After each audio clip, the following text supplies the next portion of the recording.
The whole Middle East changes.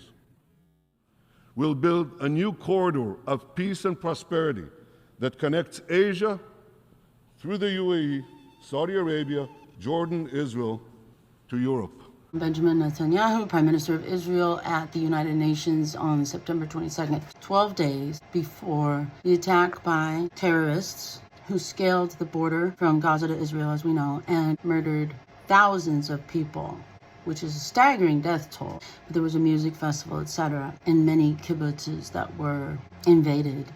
I wanted to play this clip for you because it was 12 days before that. You know, you could kind of think that he might have been foreshadowing something.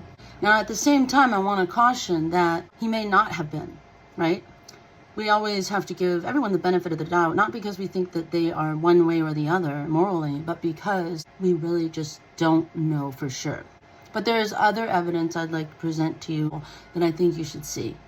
Coming soon. In the meantime, watch this and tell me what you think in the comments. In the G20 conference, President Biden, Prime Minister Modi, and European and Arab leaders announced plans for a visionary corridor that will stretch across the Arabian Peninsula and Israel.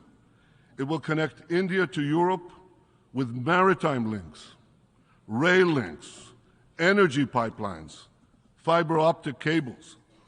This corridor will bypass maritime checkpoints, or choke points rather, and dramatically lower the cost of goods, communication, and energy for over 2 billion people. What a historic change for my country. See, the Palestinians are only 2% of the Arab world. As long as they believe that the other 90% will remain in a warlike state with Israel, that larger mass, that larger Arab world, could eventually choke, dissolve, and destroy the Jewish state. So when the Palestinians see that most of the Arab world has reconciled itself to the Jewish state, they too will be more likely to abandon the fantasy of destroying Israel and finally embrace a path of genuine peace with it. The United Arab Emirates, Bahrain, Sudan, and Morocco. The Abraham Accords were a pivot of history. And today, we all see the blessings of those accords. Trade and investment with our new peace partners are booming. Our nations cooperate in commerce, energy, water, agriculture, medicine, climate. To understand the magnitude of the transformation that we seek to advance, here's Israel in 1948. It's a tiny country, isolated, surrounded by a hostile Arab world.